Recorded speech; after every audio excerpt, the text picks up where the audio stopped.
Lincoln took up the burden of office. It was a burden, indeed, which no ordinary man could have borne.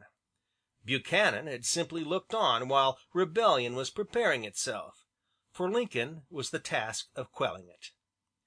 But the fact of rebellion was not his greatest difficulty. This was the disunion of the North. One section, the abolitionists, rejoiced at the secession of the South. We shall no more be chained to the slave owners. Another section thought that, if the South wanted to go, why not let them? There was as yet only a very small section able to agree with Lincoln. Lincoln hated slavery, but not slave owners. He loved the South as much as the North. It was agony to him to know his country divided against itself. Well might he say, in the speech he made on leaving his old home at Springfield forever, "There is a task before me greater than that which rested upon Washington." It was very natural that men who had not known Lincoln should fear to have the fate of their country at so critical a time entrusted to a man of so small experience. But anyone who knew Lincoln felt absolute confidence in him. Years of difficulty and disappointment, of constant struggle against every kind of obstacle, had made him what he was, clear-eyed to see where the right was, steadfast and unflinching to pursue it, tender-hearted and generous to sympathize with all those who stumbled on the way. Few people, indeed, understood him.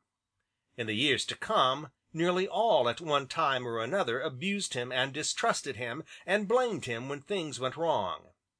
For 4 years he bore the whole burden of a great responsibility. Patiently and silently he endured disappointment and reproach.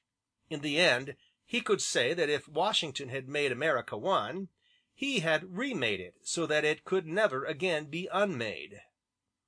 The speech he made when he entered on his duties as President showed how little bitterness there was in his heart towards the South.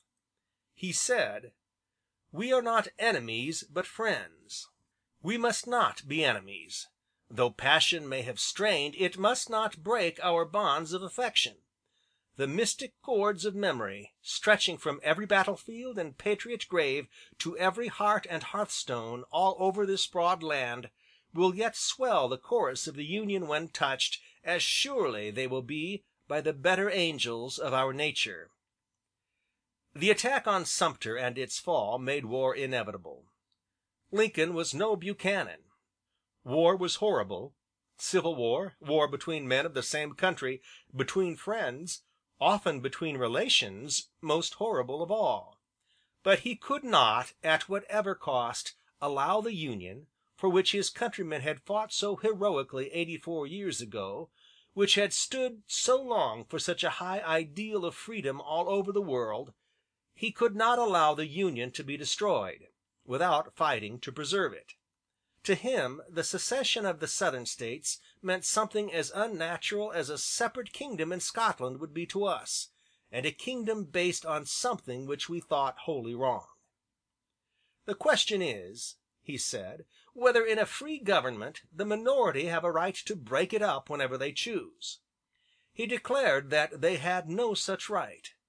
The whole population of the slave-holding States was much smaller than that of the free States, and among those States, while 7 had seceded, 8 remained at least nominally in the Union, and even in the seceding States themselves there was a party at each that was ready to remain faithful to the Union, and not prepared to take up arms against it. They wanted war. Their attack on Fort Sumter was a call to arms. They wanted war.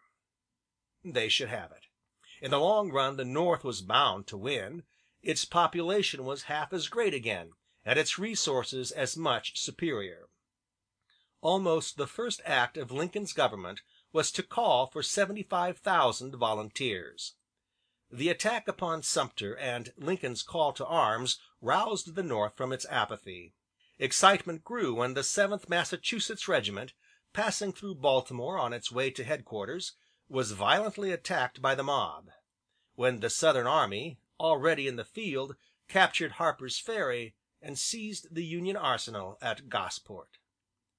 CHAPTER VII Recording by John Leader, Bloomington, Illinois